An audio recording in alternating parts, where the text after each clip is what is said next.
पर चकराता के कोटी कनासर क्षेत्र में सुबह से ही बर्फ पड़ने का सिलसिला जारी है। बता दें कि क्षेत्र में लगभग 1 से लेकर 2 फुट तक बर्फबारी हुई है, तो वहीं नीचे इलाकों में बर्फबारी होने का सिलसिला जारी है। क्षेत्र में आने वाले दिनों में बर्फबारी के बढ़ने के आसार हैं। बता दें कि चकराता में पर्यटक बड़ी संख्या में आ रहे हैं। जैसे जैसे बर्फबारी बढ़ेगी, पर्यटकों के आने का सिलसिला भी बढ़ेगा।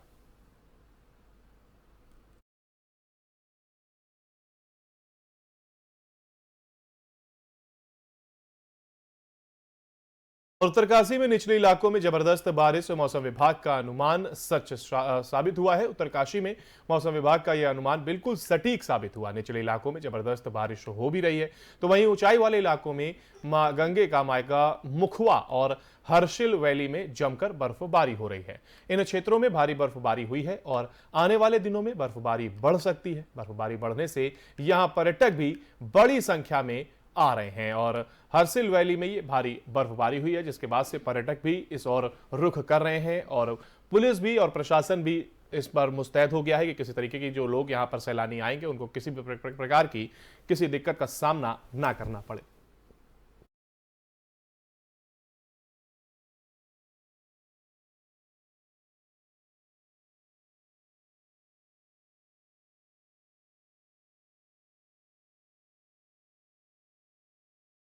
और उत्तरकाशी में माघ मेला की छठवीं शाम संवेदना समूह के नाट्य प्रस्तुति के नाम रही।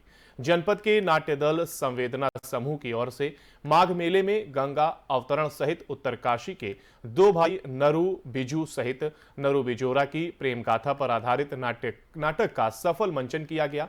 संवेदना समूह ने माघ मेले का शुभारंभ लोक परंपरा पाथा द्वीप प्रज्वलन के साथ किया, जिसमें गंगा अवतरण की नृत्य नाटियां के साथ कार्यक्रम का शुभारंभ किया गया। उसके बाद उत्तरकाशी के भाई नरू बिजू की वीरता और नरू बिजोरा की प्रेम गाथा पर आधारित नाटक का मंचन भी किया गया। तो यह माघ मेला के अवसर पर भव्य आयोजन किया गया है। उत्तरकाशी में यह आयोजन किया गया, जिसमें माघ मेले को लेकर के भव्य आयोजन किया गया, जिसमें नाटक का मंचन किया गया।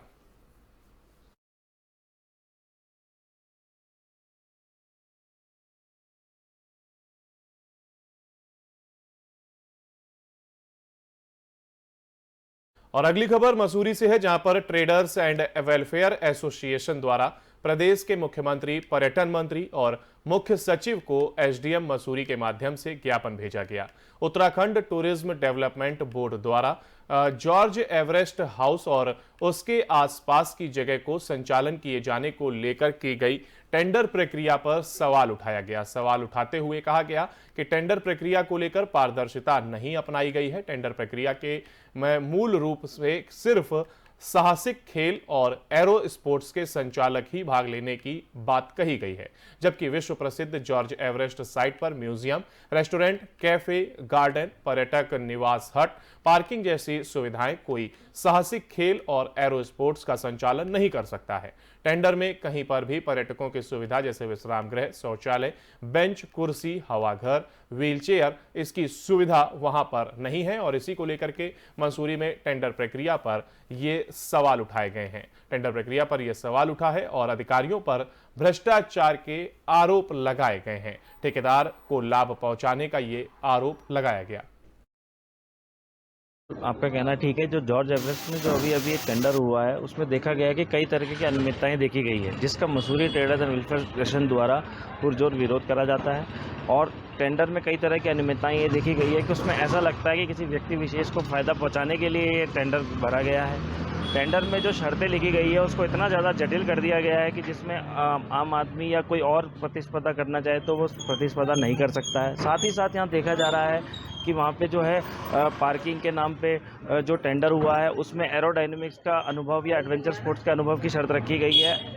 साथ ऐसा क्या है कि जो पार्किंग चलाएगा उसे जो है एरोडायनेमिक्स या उसकी एडवेंचर स्पोर्ट्स का अनुभव होना चाहिए।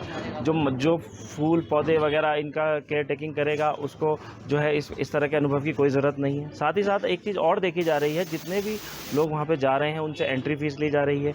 क्योंकि पूर्व में भी ऐसा होता था, जो स्थानीय लोग होते थे उनको एक छूट मिलती थी।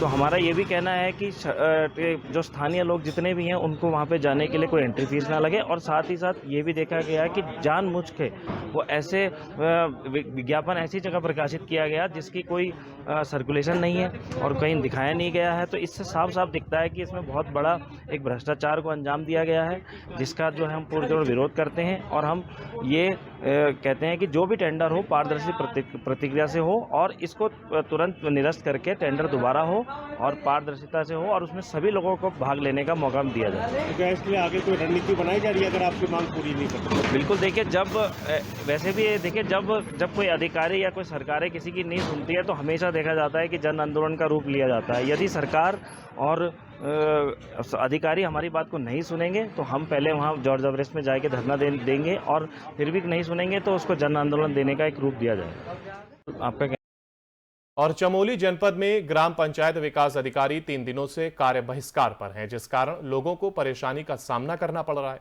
यहां तक कि सरकार की कल्याणकारी योजनाओं का लाभ भी जनता को नहीं मिल पा रहा है, जबकि वित्त से संबंधित निर्माण कार्य भी ठप पड़े हुए हैं। समय रहते इनकी मांगों पर कार्रवाई नहीं हुई तो जनता को भारी कठिनाइयों का सामना करना पड़ सकता है। बता दें कि प्रांतीय नेतृत्व के आह्वान पर अपर मुख्य सचिव एवं कृषि उत्पादन आयुक्त के आदेश के विरोध में जिले के सभी ग्राम पंचायत विकास अधिकारी 3 दिनों से बेला खुरड स्थित विकास भवन कार्यालय परिसर में कार्य बहिष्कार कर धरना दे रहे हैं। उनका कहना है कि या तो पंचायती राज व ग्राम विकास विभाग दोनों का पूर्ण विलय कर दिया जाए, या फिर पूर्व की भांति समस्त विभागों के ग्राम पंचायत विकास अधिकारियों को भी ग्राम विकास अधिकारी भांति खंड विकास अधिकारी पद पर पदोन्नति दी जाए। उन्होंने कहा कि हिमाचल की तर्ज पर प्रदेश में भी शासनादेश लागू किया जाए। दोनों विभागों के कर्मचारी अधिकारी ग्राम सभाओं में ईमानदारी से कार्य कर रहे हैं, लेकिन उनके कार्यों का लाभ उन्हें नहीं मिल पा रहा है। इसी को लेकर के अपर मुख्य सचिव के आदेश पर ये जो नाराज अधिकारी हैं, इन्होंने कहा है ग्राम पंचायत विकास अधिकारियों का ये प्रयास 3 से कार्य बहिष्कार किए हुए हैं, और ग्राम पंचायत विकास अधिकारियों ने इसी को लेकर के प्रदर्शन किया है, जिसकी तस्वीरें आप अपनी स्क्रीन पर देख रहे हैं। चमोली से एक खबर सामने आई जहां पर उनका कहना है कि या तो पंचायती राज व ग्राम विकास विभाग दोनों का पूर्ण विलय कर दिया जाए, या फिर पूर्व की भांति समस्त विभागों के ग्राम पंचायत विकास अधिकारियों को भी ग्राम विकास अधिकारियों की भांति खंड विकास अधिकारी पद पर पदोन्नति दी जाए।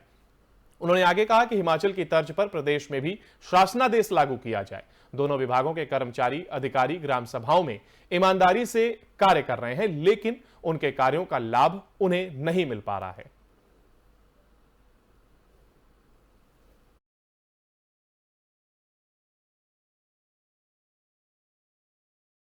और प्रदेश के जोशीमठ में आई आपदा के चलते मुख्यमंत्री के जिलों के संवेदनशील क्षेत्रों की सर्वेक्षण करने के निर्देश के बाद अल्मोड़ा में आपदा ग्रसित क्षेत्रों का सर्वे की कवायद जिला प्रशासन ने तेज कर दी है।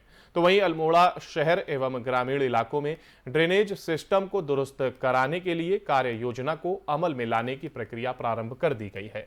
जिलाधिकारी ने बताया कि प्रथम फेज के तहत शहर में 35 जल निकासी के नालों को चिन्हित कर लिया गया है। शासन से बजट स्वीकृति के बाद टेंडर प्रक्रिया कर दी गई है, और द्वितीय फेज में जनपद नालों के निर्माण की कार्य योजना की रूपरेखा तैयार की जा रही है। साथ साथ जनपद आपदा से आशंका वाले क्षेत्र की सर्वे का काम भी साथ ही साथ चल रहा है, और प्रशासन पूरी तरीके से अलर्ट मोड पर है। अल्मोड़ा से यह खबर जहां पर प्रशासन अलर्ट मोड पर आ गया है, और जिला अधिकारी ने बताया है कि प्रथम फेज के तहत शहर में 35 जल निकासी के नालों को चिन्हित कर लिया गया है, और शासन से बजट स्वीकृति के बाद टेंडर प्रक्रिया कर दी गई है। साथ ही द्वितीय फेज में जनपद नालों के निर्माण की कार्य योजना की रूपरेखा तैयार की जा रही है। साथ ही साथ जनपद आपदा से आशंका वाले क्षेत्र की सर्वे का काम चल रहा है। 35 जल निकासी नालों को चिन्हित किया गया है, जिन पर अब काम किया जाएगा।